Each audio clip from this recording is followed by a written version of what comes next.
Alright, Pez fans, it's Monday. It's May 12th. I'm out for a little afternoon recovery ride, heading across the Lionsgate Bridge, going through Stanley Park, one of the very popular rides here in the city. Park's been closed off to traffic, so the roads are wide open and there's probably going to be a lot of bikers in there. Some of them might know what they're doing. So let's see.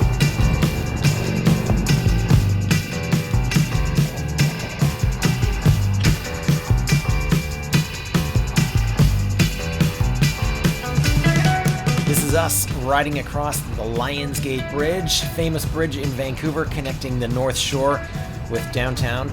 But you got to get through Stanley Park first, and that's it. Over on the right-hand side and dead ahead. This is about a 1.5 kilometer long bridge, I would say, and right through here is where we slow down to real time. And we are going to be pulling off into the bridge in just a second.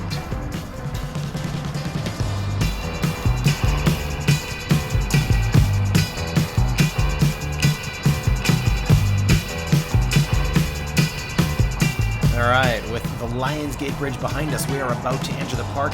This is the turnoff as you're heading south from North Vancouver. As you can see, those orange barriers, and I've got this closed off to cars. That's a sweet sign for us cyclists going for a spin through Stanley Park.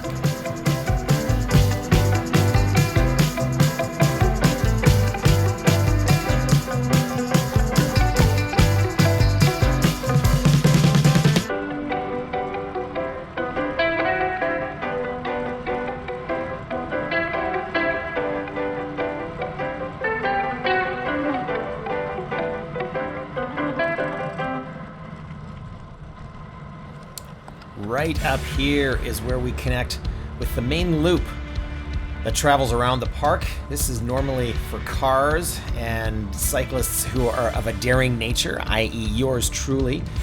But since the park has been closed to cars, it's become wide open free time for cyclists of all kinds, including those with chains dragging off their bikes and those pulling over to take a look.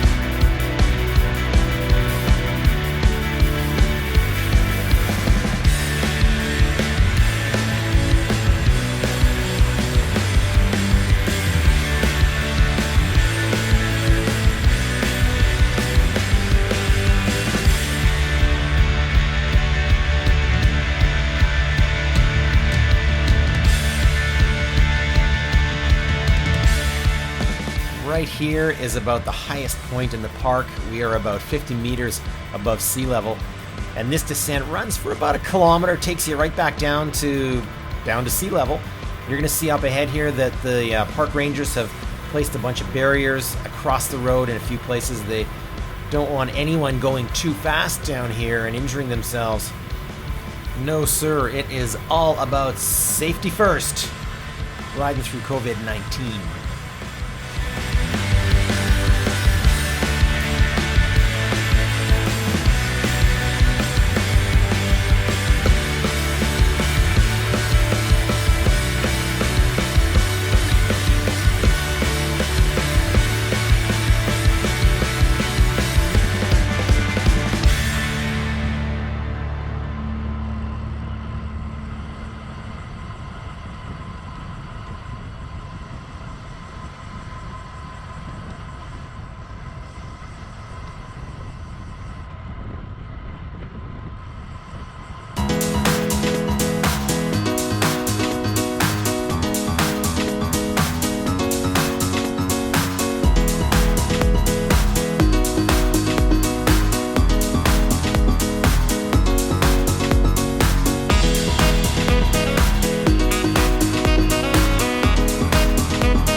Now, as you can imagine, you can get up a pretty good head of steam coming down that hill.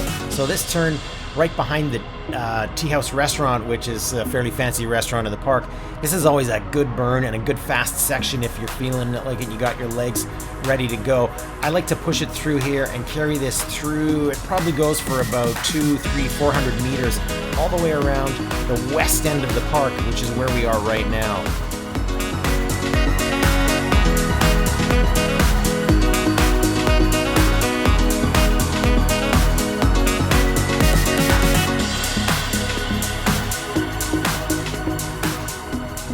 Yeah, usually around here now is where I start to run out of gas. Even if I'm in form on a good day, this is about as far as I can carry the speed through here before I finally just give it up.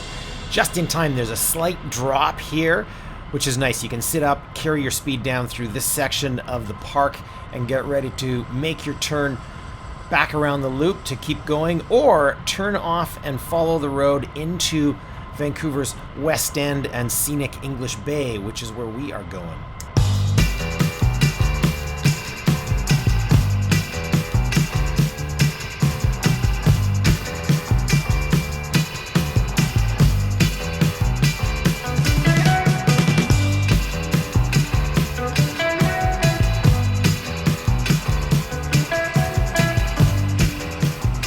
Now, just up here on the left is where I would normally turn to follow the loop road around Stanley Park, but today I decided to keep going. I'm heading to English Bay, which is one of the most popular beaches in the city. I wanted to see what it looks like as we are just starting to ease up the restrictions in Vancouver, see how many people are out, and see what social distancing looks like as we slowly come out of lockdown.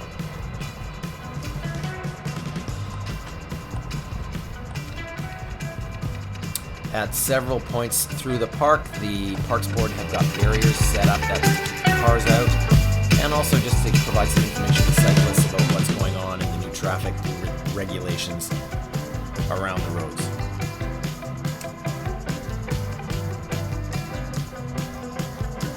Now, normally this area would be filled with cars. The parking lot over on the right would be filled, because it's a super popular park. It's around 1,200 acres, basically off the peninsula of downtown in the city, and it's a favorite for people for just going to the beach, running, jogging, rollerblading around the park, cycling, of course, and just a lot of outdoor activities.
Now in the heart of English Bay. This is really where all the action is, and normally this would be crammed with cars and people and pedestrians. I don't know if you noticed, but the hot dog stand was back there and set up for the first time I've seen in a long time. The cones on the road indicate that this entire section of the city streets have been closed off to cars, and all that area over on the left there along the cones has become a bikeway and a bike lane. So no cars allowed in there, just cyclists. Here you go, you can see these guys going through. So it's actually been fantastic for cyclists.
So just down here, I'm swinging right, and this is connecting me back to the loop road around Stanley Park, where we turned off just a little while ago. So this now really is back onto what is about a 10-kilometer loop around the park. There are going to be some beautiful views of the city coming along here, and it's really one of the most popular rides in the city. For guys like me who are doing, and active cyclists who are doing further rides, this is really something we pass through on our way going somewhere else and maybe do a quick lap through here. Whereas for a lot of other people, just making it around here once is a pretty big deal. There's one hill in the park. We'll get to that in a little bit. But other than that, it's just sort of flat, rolling, surrounded by forest. It's really a beautiful place to ride your bike. But like I said, most of the time it's packed with cars, and cyclists who are more pedestrian in their style of riding tend to be down on the seawall.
All right, swinging left underneath that bridge, which is the Stanley Park Causeway, and leads traffic to the Lionsgate Bridge and over to the North Shore.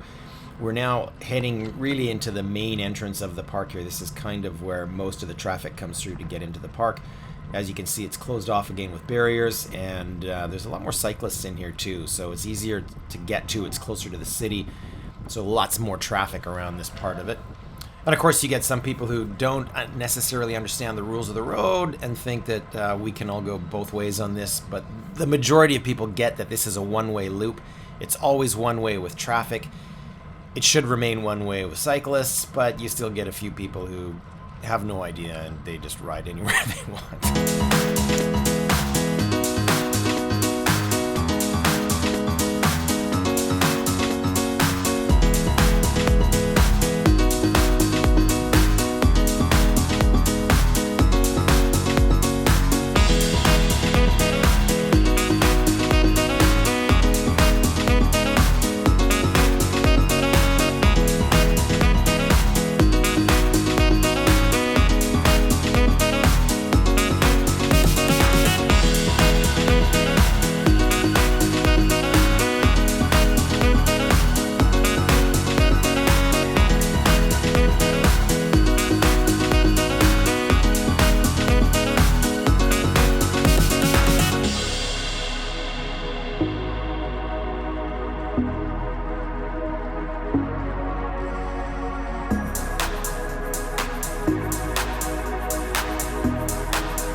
This is approaching the east end of Stanley Park.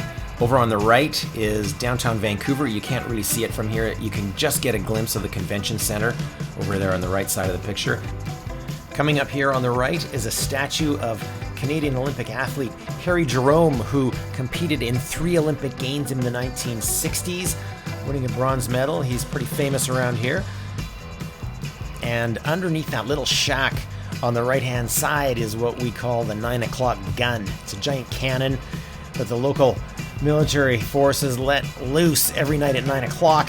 But lately, under COVID, that thing has been going off at 7 p.m. every night in honor of the frontline workers who've been keeping us all safe and sound. They're doing their best.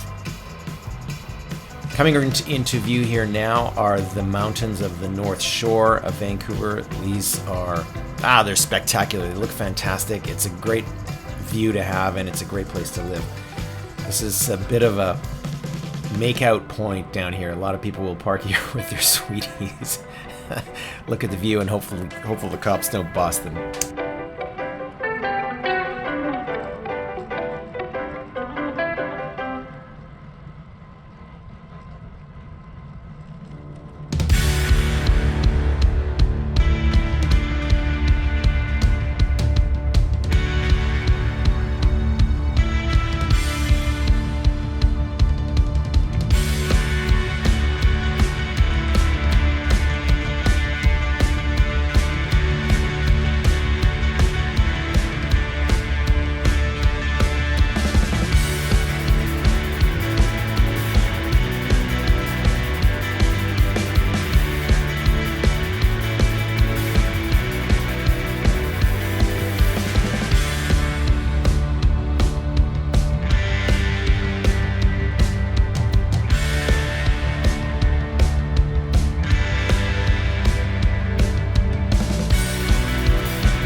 Coming into view now is the Lions Gate Bridge, which connects Stanley Park and Vancouver to the North Shore.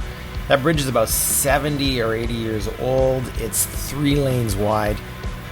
As you can imagine, it's crammed with traffic all the time, and we are in desperate need of something new, but none of the local governments are willing to buck up the dough it's going to take to replace it. So as far as we know, we're going to be living for a long time with a 3-lane bridge in the middle of this quote-unquote world-class city. Now over here on the left, you might see that gigantic wooden arch. That thing is called Lumberman's Arch, and it is a super popular place for weddings throughout the year. Needless to say, it's not getting very much love these days.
coming up here just past these giant trees is a tight left-hand sweeping turn that signals the start of the main obstacle in the park, which is a climb that goes up to about 50 meters above sea level.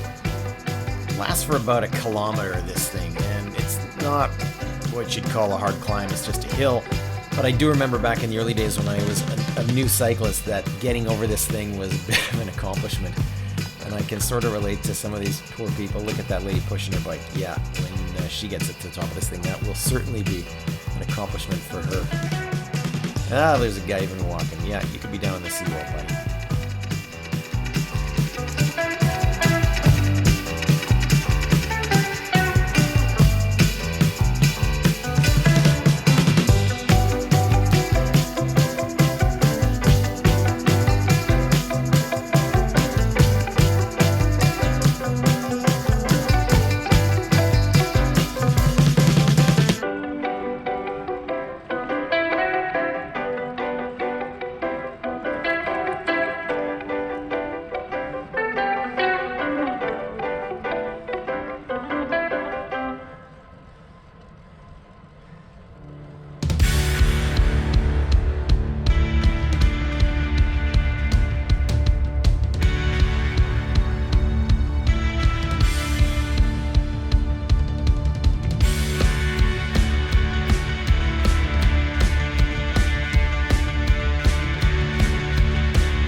Coming up to a part of the park where we can reconnect to the main causeway and get back on the bridge and head back to the North Shore. And whoa, look at that! Getting passed by a fixie guy. This guy was haunting me the whole way up the climb. I could hear him standing up, grinding out that one gear. I didn't know what was going on. He was kind of freaking me out with all that noise back there on his bike. But the guy was, he's not even wearing cycling shoes. He's just wearing these like little canvas flip-flop things. And look at him go. He's going faster than I am. Hats off to you, buddy. So here we are connecting back onto the causeway, and the bike path is going to take me back across the Lionsgate Bridge to the North Shore. Our exit point when we started the ride was just over here across the road on the left where we started our loop. And that's it. That is a nice loop for you around Stanley Park. Hope you enjoyed that. If you ever come out to the city, you're going to for sure want to take this ride in. It is one of the classics here. Let me know if you have any questions. Drop a comment down below. Give us a thumbs up if you like it. And thanks for watching.